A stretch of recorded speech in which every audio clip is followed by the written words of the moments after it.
All right, let me introduce my think tank tonight. Joining us in Dallas, Texas, he's a former prosecutor, criminal defense attorney. Chris Lewis is with us. In studio, former prosecutor, criminal defense attorney Ashley McMahon, and criminal defense attorneys Daryl Cohen, who's also a former prosecutor, and Fallon Stokes. Great to have you all here. Welcome. Good to be here. Thank you. Great to be here. Garbage. Thanks for having me. Garbage. Not you, Chris. Garbage is what the prosecutor called the defendant. Yeah. Aggressive. Anger, outrage. Does that work? And what a great visual, too, you know, throwing all of her excuses. Because if I'm the prosecution in this case, and you're arguing, you know, the defense is arguing mistake of fact, you've got to be able to point out, no, she had so many opportunities that she simply missed. Walking down the hall, not seeing the incorrect apartment numbers, missing, you know, her neighbor's planter that was out in front, missing the fact that it's not even her doormat before she walks into somebody else's home who is doing nothing other than sitting on the couch eating ice cream. And now she's saying, oh, I wouldn't want anybody to go through what I just went through. Well, if I'm the prosecution, I'm thinking, screw what you went through. Talk about this guy. He did nothing. Your victim did nothing in this case. Yeah, and Daryl, you know, in this case, the defense is using self-defense. And in most self-defense cases, the person who gets killed usually did something wrong, right? They broke into someone's house. They started a fight. They threatened me. In this case, is the jury going to look at self-defense the same way when you've got a victim who did nothing wrong and it's the defendant who did everything wrong, admittedly, by making all these mistakes? Perception is reality. Do I think it's self-defense? I do not. Do I think she was probably frightened? I do. Do I believe that the victim, and it's horrible, it's tragic, regardless of what the verdict is, do I believe the victim may have portrayed to the defendant that he was a threat? Absolutely. Remember, it was dark. And by the way, I thought that the tearing it up, throwing it in the garbage was a great trick, but it wasn't practiced. It should have been emotional. It wasn't. He just threw it in there as if, okay, done. I agree with Daryl on that one. I think the perception is the key here. You know, it was dark in that apartment. She had worked a long day, and I think it's just putting in the jury's minds of what would be reasonable. I think they're trying to clarify her or classify her as someone, if it was just a layperson, but the problem is she's a police officer, and I think they're held to higher standards, and that's definitely what the state is trying to exemplify in this case. But the defense, I mean, if she felt that it was a threat, when she says that he was trying to approach her at some point, granted, they did point out the fact that she never told the 911 caller that he was approaching her or that he had a weapon. But if she was in that fear, I think it would be reasonable that she felt the need that she needed to use some type of deadly force. Chris, how strange is this case? Put some perspective on how strange it is that we're talking about self-defense. And the prosecutor said this, you know, she's the one breaking into his apartment. If he has a gun, shoots her, that's self-defense because someone's breaking into his apartment with a gun. But now they've turned it upside down here. Yeah, I mean, it's strange enough that we're never going to ever see a case like this again. I think the prosecution did a great job. They made this case about emotion from the get-go. They did the same thing in closing argument today. But really, this case comes down to Amber Geiger's perspective. It really is about her. What was she thinking when she went into that apartment? What was she thinking when she thought it was her door and that door begins to open? What kind of fear was going through her mind when she sees a figure in the darkness rise?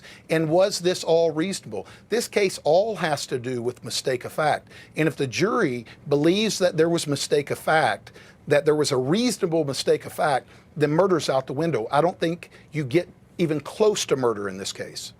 All right, and this is what I want to talk about. Can the jury get there? Because the jury understands that Botham Jean did nothing wrong, that Botham Jean is eating a bowl of ice cream.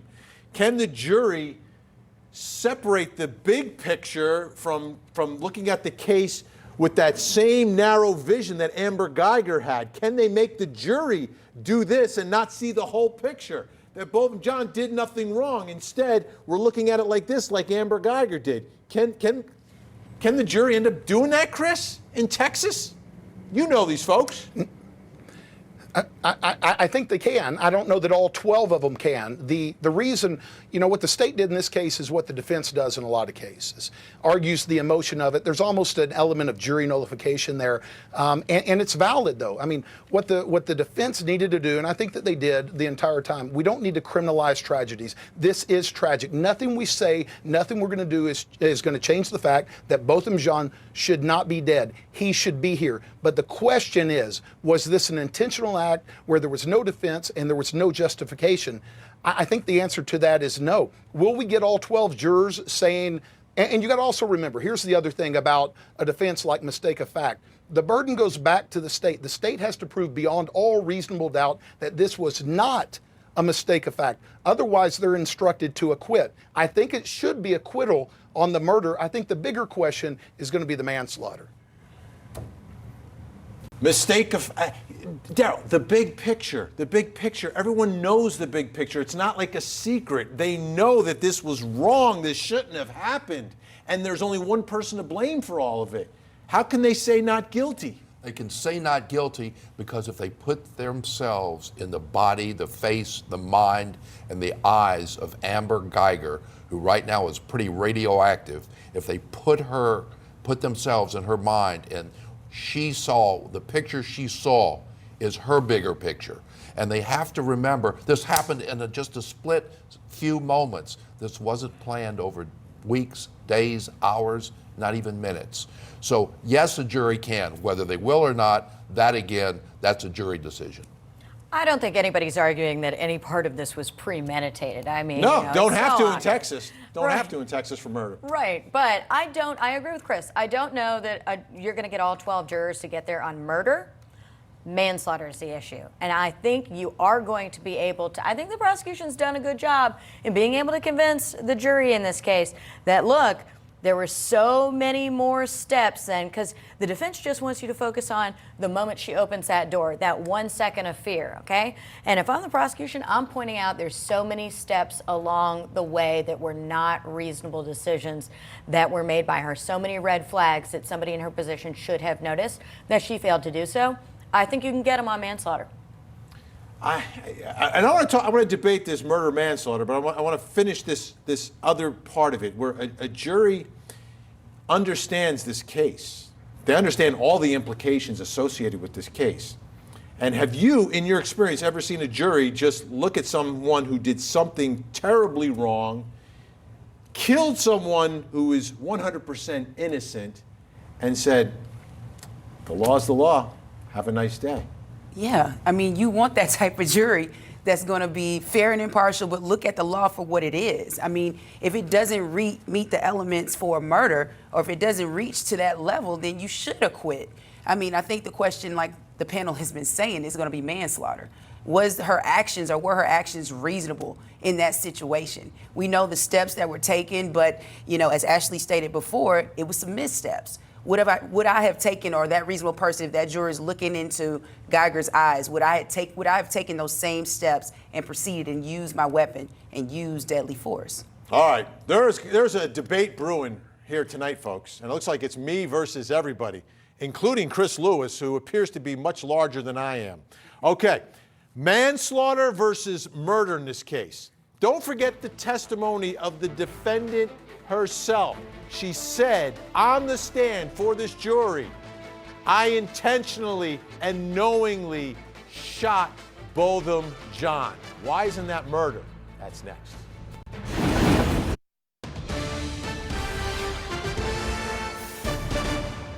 So here's what you're left with. When you knock out all those defenses, you're left with one question. The question is this: is it manslaughter or is it murder? That's what you got to decide. Is it manslaughter or is it murder? Now remember, we talked about that as well. Murder does not involve premeditation. She didn't have to decide going in there, "I'm going to kill him." There doesn't have to be any motive. There doesn't have to be any conspiracy behind it. All right? Murder is intentionally or knowingly causing a death, or intending to cause serious bodily injury and committing an act clearly dangerous to human life. She got on the stand and told you what her intent was. Her intent was to kill. That's murder. All that stuff leading up to the door doesn't matter at the time of the shooting. All this stuff leading up to the door doesn't matter for self-defense in terms of what's immediately necessary, and it doesn't matter in murder versus manslaughter. All right, murder or manslaughter? I understand murder in this case. I don't understand manslaughter. I don't understand. I mean, she said that she intentionally and knowingly shot Botham Jean. How on earth, under Texas law, could that possibly be manslaughter? Let's start with Chris Lewis, who is in Dallas, Texas. This is where he practices. He's a former prosecutor. He's a criminal defense attorney. So where's the reckless behavior? She knowingly and intentionally shot him. The gun didn't accidentally go off. No, I think the answer is very simple. It's not manslaughter. There is no reckless conduct. And if you recall, it was the prosecution, Jason Hermes, that put her in that box and said, when you pointed the gun at Botham Jean and you pulled the trigger, did you intend to kill him? She kind of equivocated her answer a little bit. He asked the question again. He said, answer me. And she said, yes, I intended to kill him. That's murder. If anything, it's murder, or it is some sort of murder, but there's a justification or there's a defense. There is no manslaughter in this case. I think manslaughter, all it does is muddy the waters. All it does is possibly set it up for some sort of reversible error. But the state went to great lengths when they charged the case, when the case was indicted, and when they tried the case to show that this was not manslaughter. This was a murder. All right, Chris is on my side. All right, now you got to take on both of us. Easy. How How on earth is this? I mean, the only way I see manslaughter coming out of this is if there's some sort of compromise by the jury. But if you're following the law, where's the reckless behavior? 100% I agree with you. It's going to be a compromise by the jury, and that's the only reason that the state. Okay, so legally we don't see this as manslaughter. Jurors don't always do the correct legal thing, and that's, again, like Chris said, maybe reversible error, but they get a little win right now. Likability, or the lack thereof. If Amber is liked by the jury, then the jury can do anything for her. If she is not liked by the jury, then the jury can convict her of murder. I agree. I think it's a situation where it could just be a compromising verdict between the jurors just to say, well, we don't think it's murder, but we're going to go with manslaughter, and that could be reversible error. But at the same time, I think it goes into the defense's theory again about self-defense. If she felt it was a need for deadly force, if she's justified in using that force because she thought it was a threat. Right, and that's not guilty.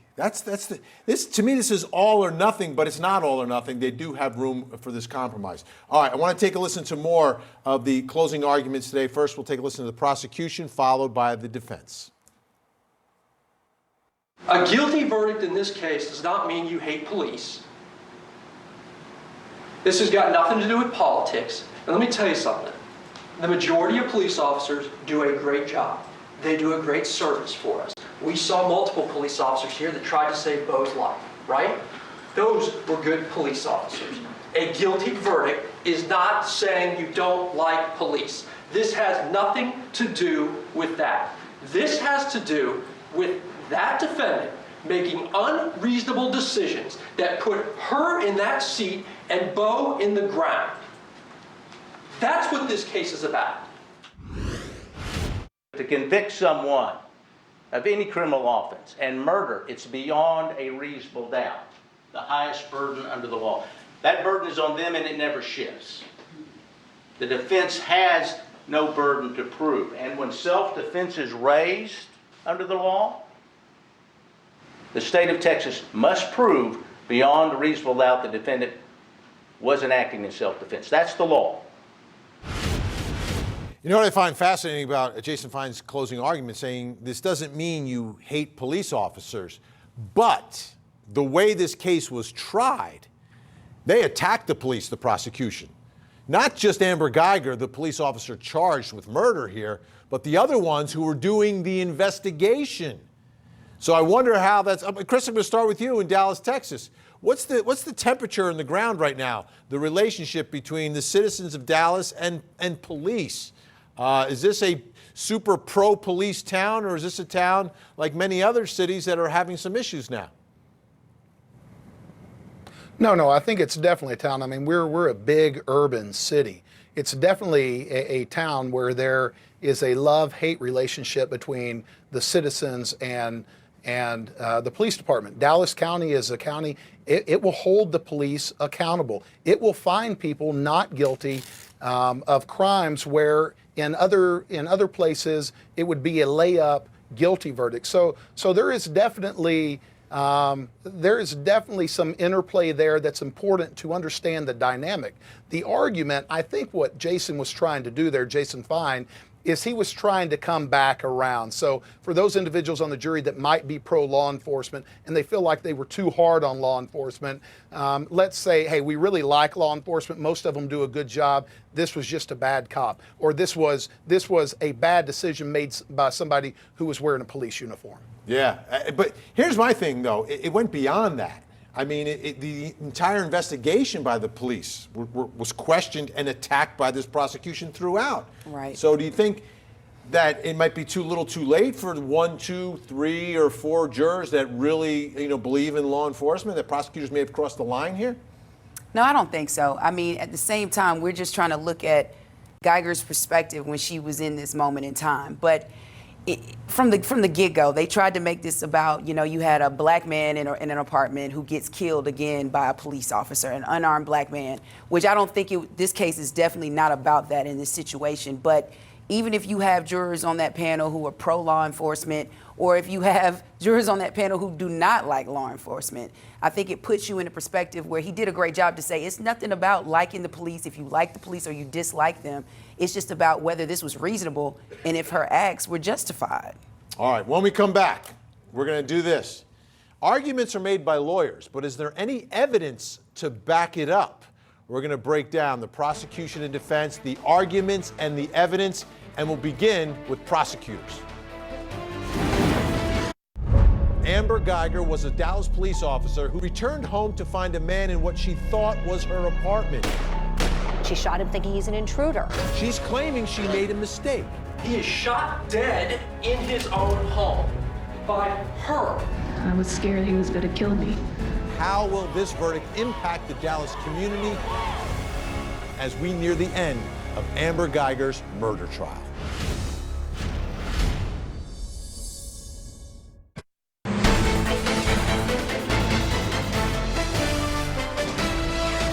Lawyers can make as many arguments as they want. At the end of the day, though, the jury has to evaluate the evidence.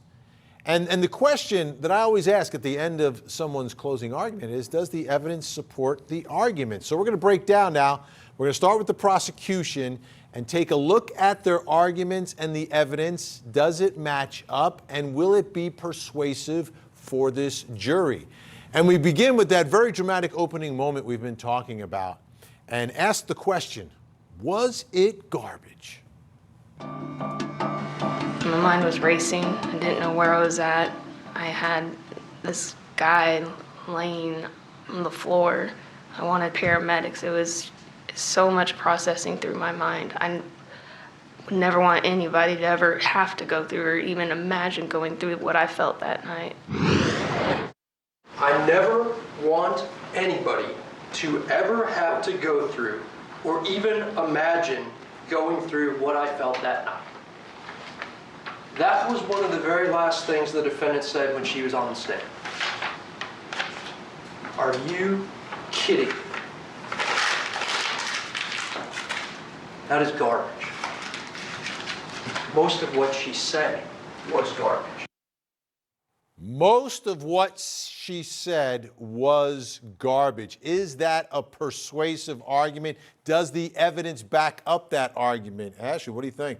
I mean, so much what you've had to rely on in this case is not just, what was going through her head, okay, as the act was happening, as she was entering the apartment, but also her reaction afterwards.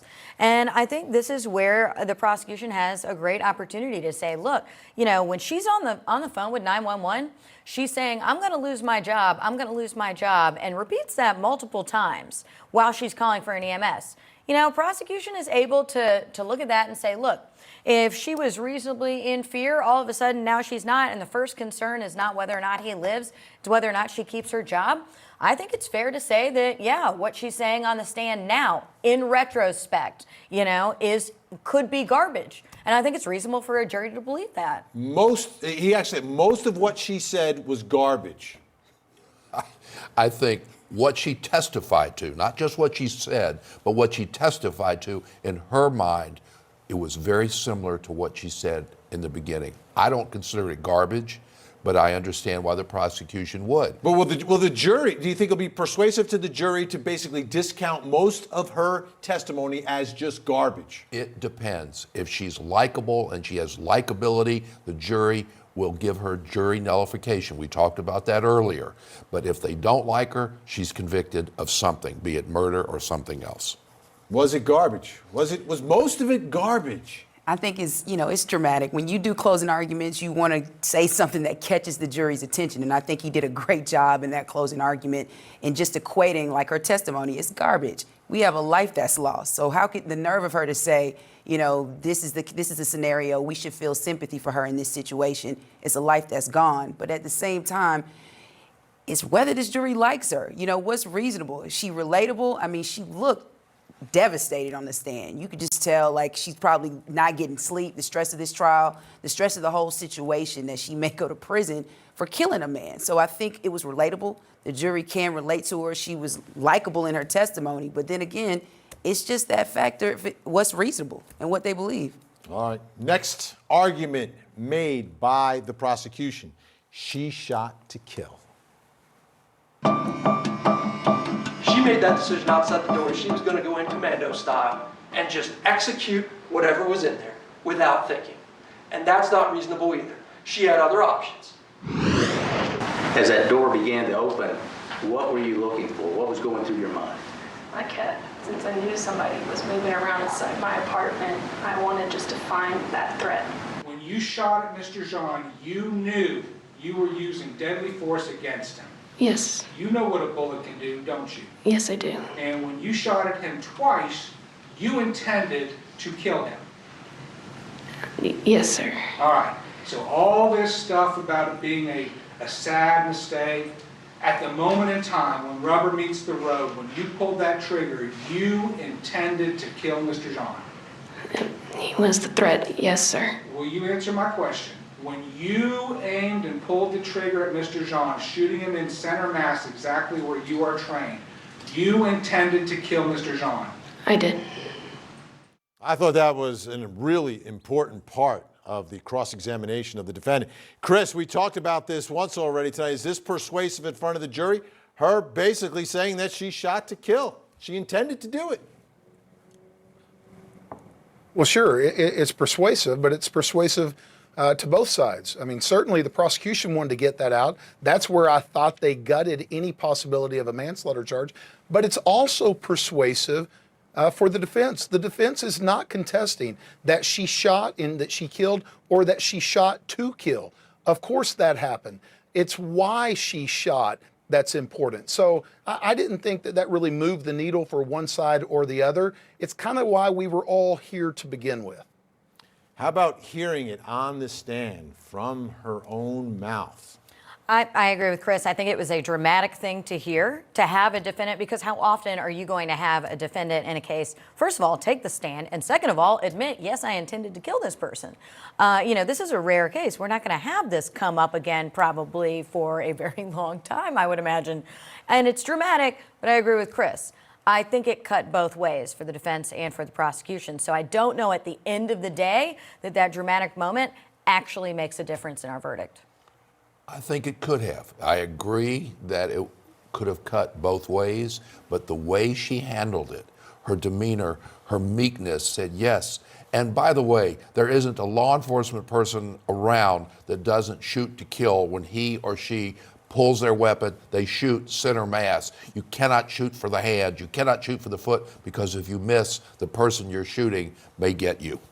Yeah, I mean, to me, I thought it was important because it's all about you prove the case, you got to prove the elements, and the judge is going to give them the law, and the judge will explain the law. Now, all of a sudden, I got them to admit exactly to the elements of the crime that I've charged them with, murder.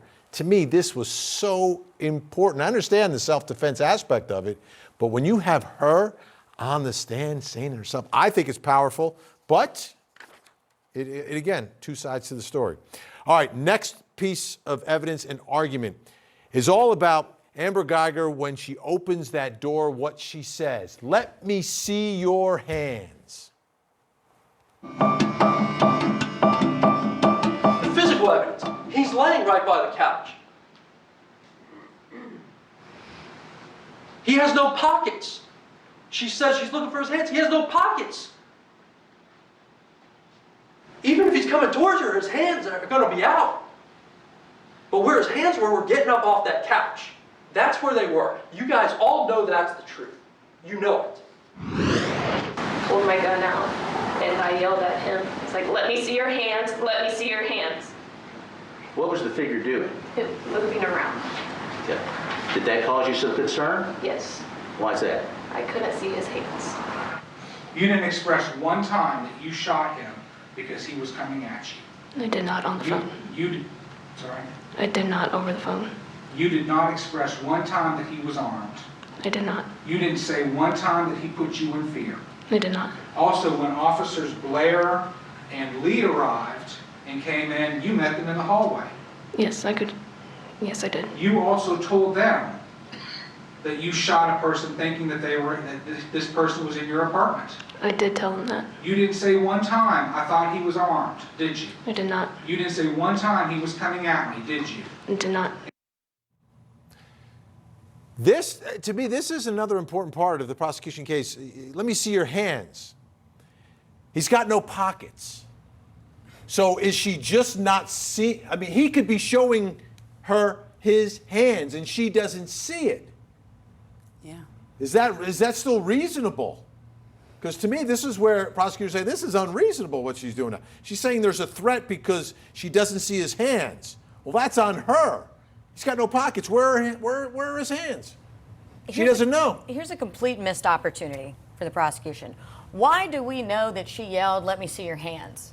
Because Amber Geiger is still around to tell us that that's exactly how it went down. You know who's not here is the victim. So he can't tell us that there's anything different. Now, what we do know is that afterwards, when she's talking to her fellow police officers, she specifically doesn't mention, I thought he was armed.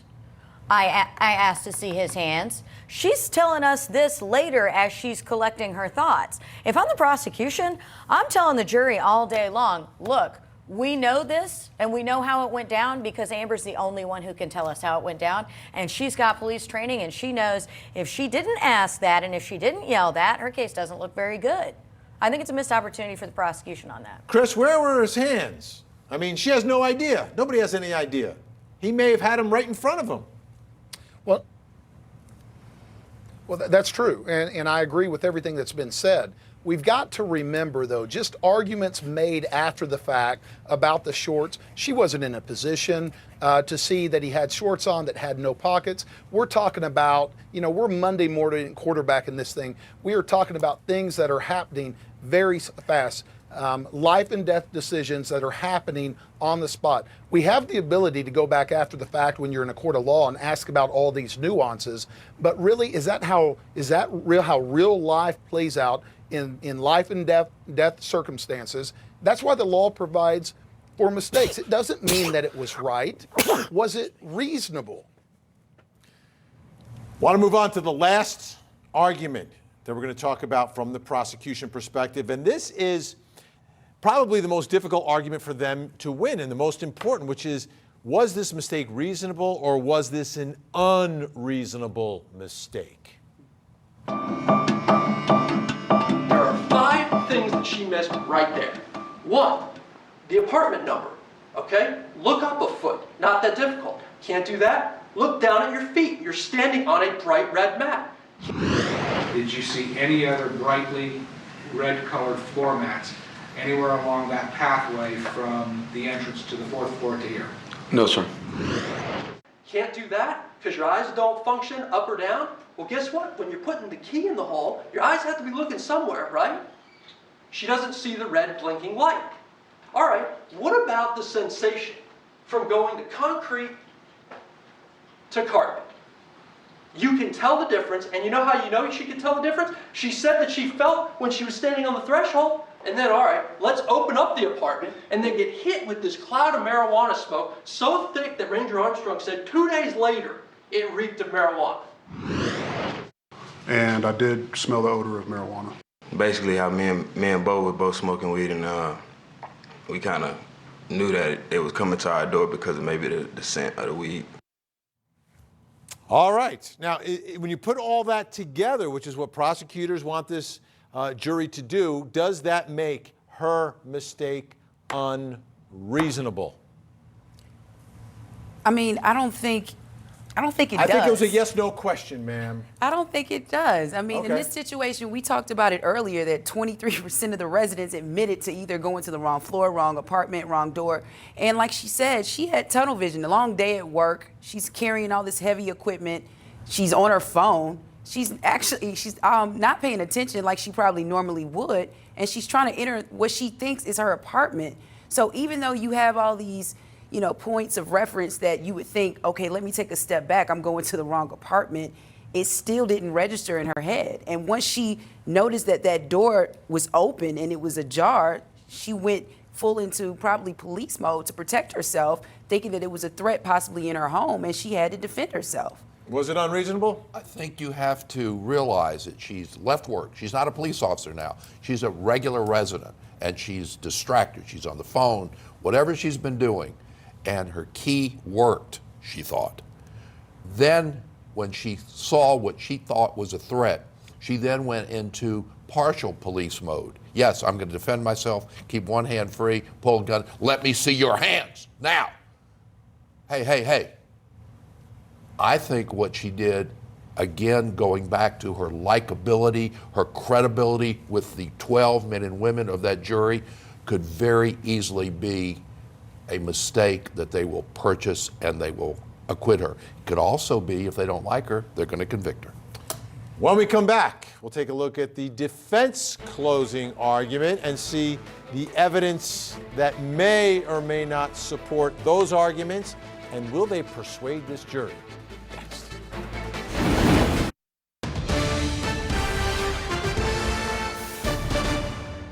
All right, we're taking a closer look at the arguments made by the defense in this case during their closing and whether or not the evidence is there to support those arguments. And we're going to begin with the argument involving the intruder. She's an ordinary and prudent person who believed that this man who she's drawn a gun on, who keeps coming at her, who's saying, hey, as she's saying, hands, let me see your hands. As Josh Brown corroborates, she believes this intruder is coming to kill her because he got caught and he's way back in the apartment and he's coming for her. And why did you shoot? Because I was scared that he was going to come at me and kill me. I have my gun pointed, and I'm saying, let me see your hands, let me see your hands. What were you focused on? Him. Just him? Yes. And then he began coming towards you? Yes. And as he became coming for you, that's when you heard him speak? Yes. Okay. I'm going to do that now, all right? Yes, sir. Hey! And that's at that point whenever I shot. Somewhere in this area? Yes, sir. Was she legitimately in fear for her own life? Was it reasonable based upon this intruder theory of the defense, all based on the mistake again? Botham Jean's not an intruder, it's his own apartment, but because she believed it was her apartment. Will this jury be persuaded by this? Chris Lewis, your thoughts about the intruder theory of the defense? I think this is tough, but it's critical. It only makes sense within the context of she is entering an apartment. That is her apartment, she believes. There's one way in and there's one way out. This is not a huge apartment. Somebody is in her apartment and it's at nighttime. What do we know about people who break into other people's houses or apartments at night when they know they're going to be there? They're not at work, they're not at school. I can see how the fear would be heightened. but just his actions standing alone, I don't know that it gets there for me, but within the context of the whole, I think it does. Speaking of his actions, do you think the jury believes or buys the fact that he's coming towards her or just getting up from the couch? And is there a difference between the two? I think just getting up from the couch versus taking steps towards the door makes a huge difference in this case. I mean, you know, like we said, we're looking at her perspective, whether or not it's reasonable that she's afraid. If somebody's moving towards her in a dark apartment, big difference than just getting up from the couch. Now, again, though, it's all going to come down to likability of the defendant in this. Keep saying that. Do they like her? Here's another big argument being made by the defense. This is probably, from my perspective, one of their most persuasive ones, is that this mistake that she made that night was a very common mistake. Nearly half, 44% of the tenants on the third and fourth floor said they unintentionally walked to the wrong apartment on the wrong floor.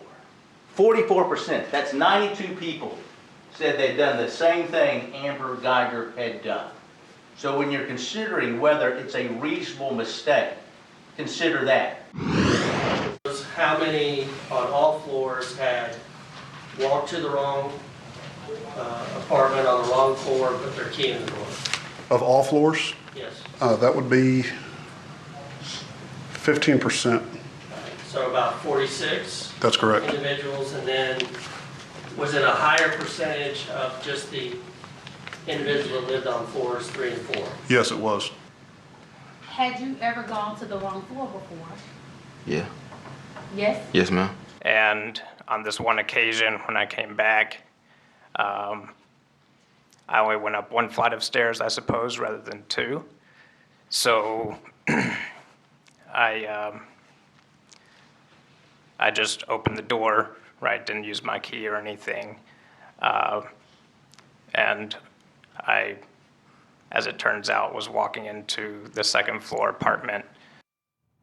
Unbelievable, the number of people, and 44% went to the wrong apartment, 23% on the third and fourth floor put the key in the wrong door. Those are on the floors that are in question here, floor 3 and 4. And then you had live witnesses who came in and told their stories about what they did. How persuasive? Very persuasive. And I want to get back to something. How dark was that apartment when she came in there? Lights out, TV on. Could she have seen his hands? Could she have known that he had no pockets? I doubt it. I think it's very persuasive because if that number of people admitted that they went to the wrong floor, to the wrong apartment, how many of them actually did and don't want to admit that I was a ditz brain or I had something else on my mind? Do they buy the prosecution comeback to this, which is, well, you didn't shoot anybody? I mean, I think that's the main point because, you know, not to call myself a ditz brain, but I have actually done this before when I was living in a college dorm. Went to the wrong floor, went to what looked like my dorm room door, and of course, you know, we know terrible college housing all looks the same and everything. And I didn't shoot anybody. And I think that if you have jurors sitting there that are thinking, hey, maybe I have done this as well, but I didn't kill anybody, maybe that sways them one way or the other. Did you have a gun? I did not, no. There you go. No. Was it at night? Yes, it was. It was at night. Was there someone inside? Yes, yeah, Was it dark? it was. Okay. But she didn't have a gun.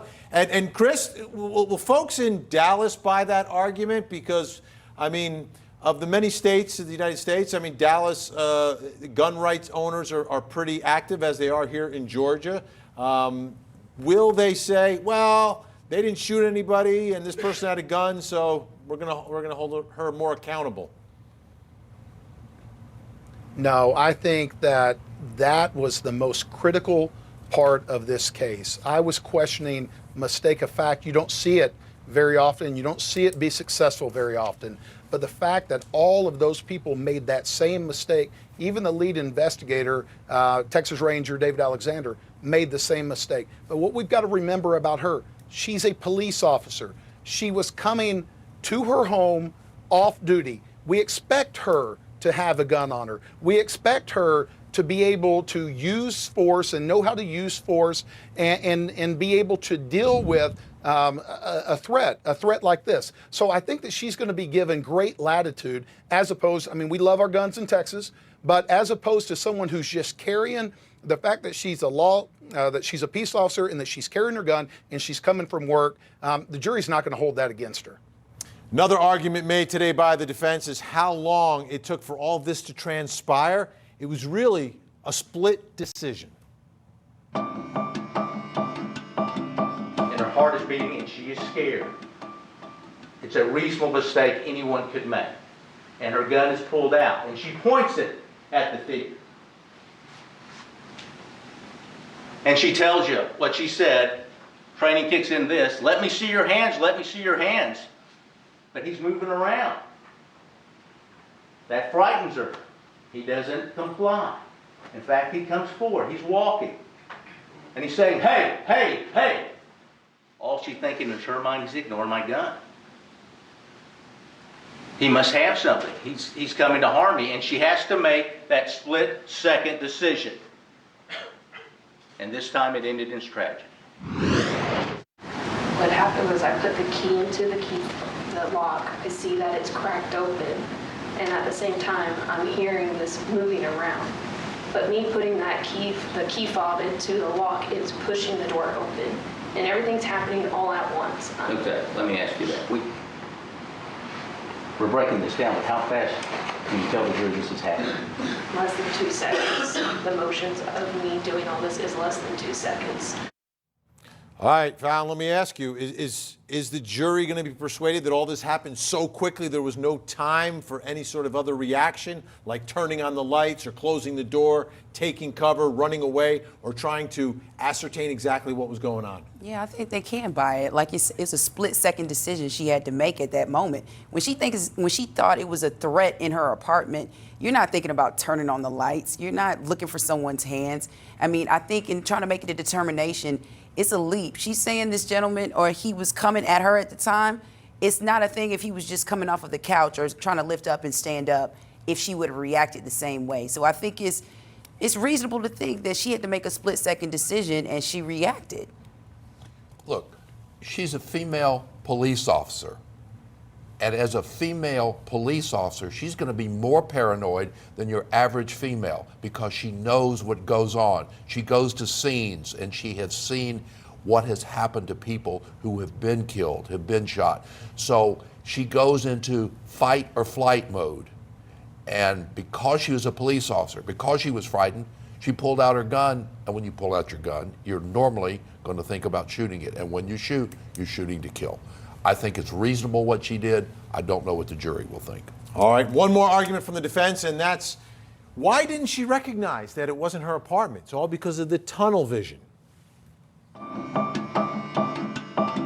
she put her key in and it's all in one motion and it pushes open. And my God, she's hearing these things and she knows it's her apartment. She knows it's her apartment. And she goes from 0 up to 10 in a millisecond. Her heart rate starts to rapidly increase. Her heart rate starts to elevate. She starts to get that tunnel vision.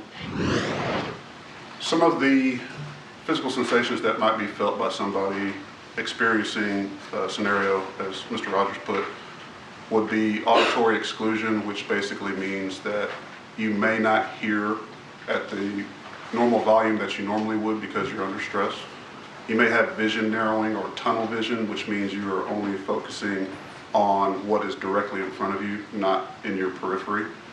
You may also experience short-term memory loss, which may be regained over time because your mind is prioritizing tasks at that moment in time. And don't forget that testimony about tunnel vision coming from the lead investigator of this case, David Armstrong, Texas Ranger. Ashley.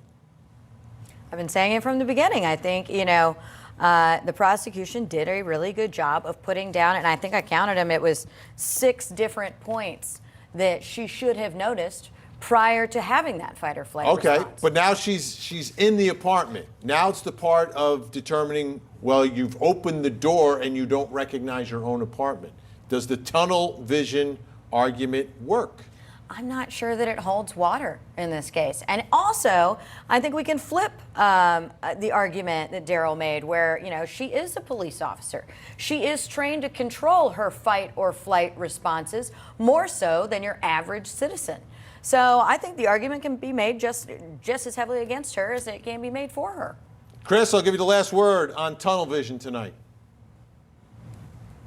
Yeah, I think it's absolutely effective.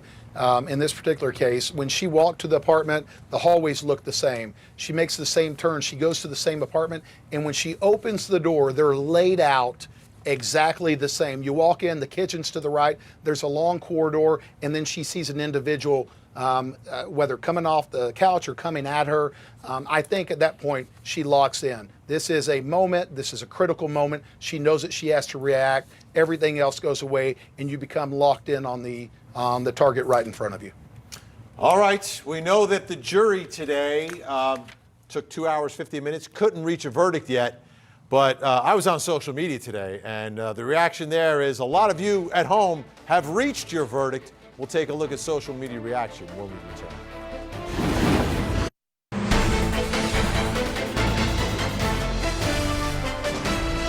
So you thought the lawyers were on fire in the courtroom today. How about folks on social media reaction today? Wow, let's get right to it. We begin with Lori.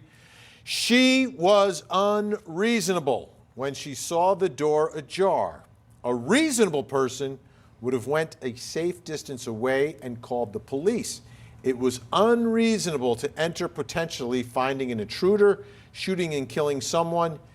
Guilty, guilty, guilty. This is one of those issues prosecutors have almost gone there to a certain extent, Chris, and I want to ask you about this. There have been times where prosecutors have said she had other options, that she could have taken cover. To me, that is dangerously close to saying she had a duty to retreat. How does all this play in Texas, and how does it play in this case? Is it unreasonable to actually enter as opposed to taking the reasonable thing, which would be run away and call police? Well, when that came out, Amber Geiger was on the stand and Jason Hermas was questioning her. Couldn't you have done these things? Didn't you abandon your training by going in? Didn't you have a radio? So he went through a litany of questions, and I thought that was probably the best part of his his cross-examination of Amber Geiger. However, they doubled down on it in closing argument, and the problem with that is when they do come dangerously close to saying there's a duty to retreat or she should have retreated, but then that's followed up by the judge reading the jury's or the court's charge to them, and it's specifically saying there is no duty to retreat. So we know that the jury is going to look at the charge, they're going to read over the charge, and I think that the government runs the chance of losing a little bit of credibility when they spend a lot of time on this duty to retreat, and then the judge tells them there is no duty to retreat. Yeah, I thought it was kind of dangerous because they were doing it throughout the entire trial, and then, the defense looks like, hey, we're the ones following the law here, and they're not. Quick question on that. Is it possible that the jury can believe that it's unreasonable to even enter once you know there's danger? That she had some sort of unreasonable reaction of entering the apartment, which she thought was her own? Well, that may not be what the law says. I think, and I hate to divide it on lines of gender here, but I think if you have women sitting on that jury, imagining putting themselves in that scenario, that they are walking into what they believe to be their apartment, even if they are armed, okay, even if they regularly carry a gun, and they see a man of any size get up and make a move towards them, the first thing that they're doing is backing up and maybe running down the hallway or shouting for somebody. It's not firing into the apartment. That may not be the law, but I think you're going to have to get over that hurdle with female jurors. Oh, could I disagree there? Sure. As a female, she is a female police officer, and I agree that, but remember, she opened the door, maybe in her own mind, I left it open this morning. I've been working for 13 and a half hours. And when you see somebody in there and you're a police officer and you know you're armed, you say to yourself, let me see your hands, let me see your hands. And it didn't happen. Horrible tragedy, but I don't see it as murder. Trista, defense is not really helping her. It's not a plausible scenario. The victim was trying to figure out what's going on, and she got trigger happy. Mistake or not, she has to pay for it. This is the part I want to focus on. Mistake or not, she has to pay for it. Is that jury nullification for the prosecution? Yes. I don't know if I've ever heard of that before. Jury nullification for the prosecution. Mistake or not, doesn't matter. She's got to pay. All they're thinking is a dead body. Someone lost their life due to her being trigger happy. So, of course, I think it would be the reverse role of jury nullification for the state or the prosecution in this case, just based on that Quick comment. nerdy legal question here. Is jury nullification for the prosecution a reversible error? If somehow she gets convicted and the jury says, mistake or not, we didn't care. No, All right. I don't Hold think on so. to that. No. matter. Doesn't matter? If she's convicted, she's convicted. convicted. All right, Yeah, depending on what type of So I error know is in the prosecutors trial. aren't allowed to appeal when they lose. All right, I want to put I got two comments that are very similar to each other. Begin with Jessica. I found the prosecutors way too aggressive and condescending. They could have went about it a lot better. To me, it seemed they were talking down to them, meaning the jury. If I was on the jury, wouldn't sit well with me. Then Lisa writes, I found the initial closing argument by the prosecution to be condescending.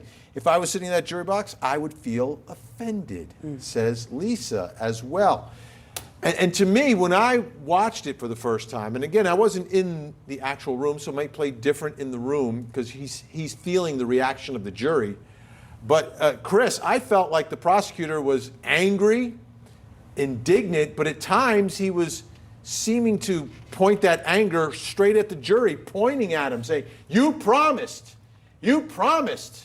and I'm going to hold you to it, as opposed to saving that anger for the woman who shot and killed the innocent man. Do you think that could be a problem for prosecutors here? Well, listen, I know what Jason was doing, and Jason Fine, that is. Jason was a good change of pace. I think that Jason Hermas and Robert Rogers and Toby Shook to a certain extent, I mean, they were pretty even kills. So we needed that uptick of emotion. But yeah, I mean, and I think at one point, Jason Fine posed a question to the jury, and he just says, that's not plausible. Use your brain.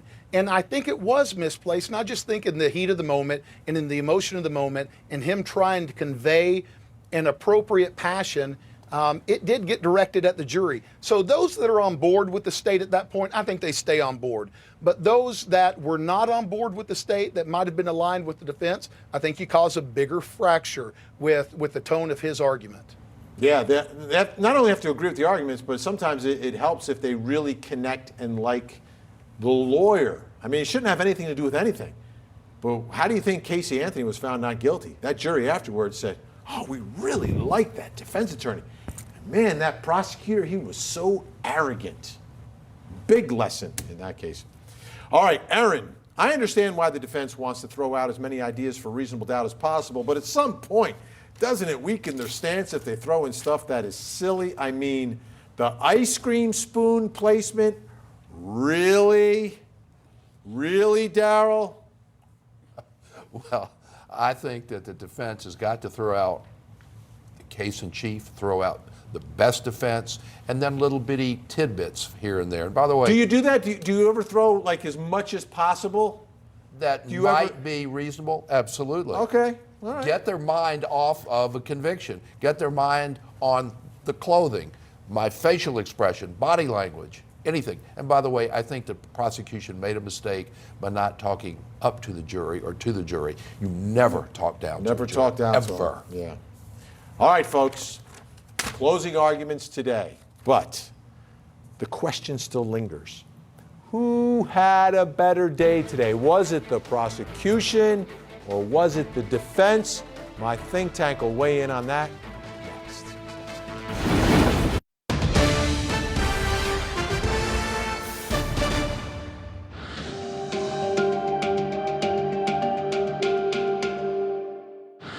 Your Honor, ladies and gentlemen, the jury, the defense rests. What says the state? Your Honor, the state closes. Defense will close, Your Honor. Thank you. I never want anybody to ever have to go through or even imagine going through what I felt that night. That was one of the very last things the defendant said when she was on the stand. Are you kidding? That is garbage. We saw multiple police officers here that tried to save Beau's life, right? Those were good police officers. A guilty verdict is not saying you don't like police. This has to do with that defendant making unreasonable decisions that put her in that seat and Beau in the ground. Intruder barges in on Beau. Beau has the right to shoot that person under Castle Doctrine, not the other way around. The law recognizes that mistakes can be made. It's always tragic. The law is not perfect, it's tragic, but you have to follow this law. Well, you can hate her for sending that text. You can. You can be angry with her. You can hate her, but you can't convict her because that's no evidence as to the decisions that were made in that apartment. We've heard evidence of doors not working properly, people not being able to find their friends there, the numbers being confused. They're up high, as Whitney Hughes said, up high, not on the door like you normally see. It's confusing, the very design. And it's one of those cases where there are no winners. A wonderful human being has lost his life, but the evidence shows it's just a tragedy, a horrible, horrible tragedy. She believes this intruder is coming to kill her because he got caught and he's way back in the apartment and he's coming for her. Not one single person, not one single person ever heard her say, "Show me your hands." Not once, let alone twice. When I carry this around the room, in this gray room, kind of like the gray floor at that apartment complex, you can't miss this. And she walked up to it and stood on top of it. And by God, in Dallas County, Texas, there will be a consequence for you walking in and shooting an unarmed, defenseless man. When we handle these cases, it becomes reverse. The victims are normally placed on trial, and they could not do this with both of them. And I think if you ever take any positive out of any situations, Botham is showing the world that it's not about the victims, it's about the person that's pulling the trigger. Right. Good closing arguments, a lot of passion inside the courtroom, but who had a better day today? 2 hours and 50 minutes of deliberations with no verdict. Was it the prosecution or defense? We begin in Dallas. Chris Lewis, who had a better day? The defense had a better day. I think that they came in winning this case. I think they refocused the jury on the critical elements of the case. It's not about emotion. It's not about bias. It's not about sympathy. It's whether or not it was reasonable for Amber Geiger to think that that was her apartment and respond the way that she did. I think that they ended it by saying there's nothing going to bring Botham Jean back. This was a tragedy. The law makes a provision for that, and we should not criminalize tragedies. The defense had the best day. All right, Fallon Stokes, prosecution or defense today? I'm going to go with the defense. I agree with Chris. I think the defense had a good day. They really honed in on the fact of drawing the jury back to the law. This is an issue of mistake, and if you think this mistake was reasonable. And it was a tragedy. A life was lost. He's not coming back, but at the same time, do you think she should be convicted of murder, or was it just a mistake, and should you acquit? Darrell Cohen, prosecution or defense today? Just because I want to go along, the defense. I thought the defense did a great job of victimizing the defendant, and the defense did not talk down, nor were they angry to the jury. They spoke to the jury, the defense. Ashley McMahon, prosecution or defense today? Normally I'm devil's advocate, but unfortunately today I have to agree. And the only reason I say defense is because they kept their tone together. They kept the level head during their closing argument. I think the prosecution went a little bit overboard. Now, I don't know that that means that the prosecution isn't going to win the case, because you can have a good 4 days and then one bad day and it won't make a difference. But we'll see. All right. That makes me the devil tonight.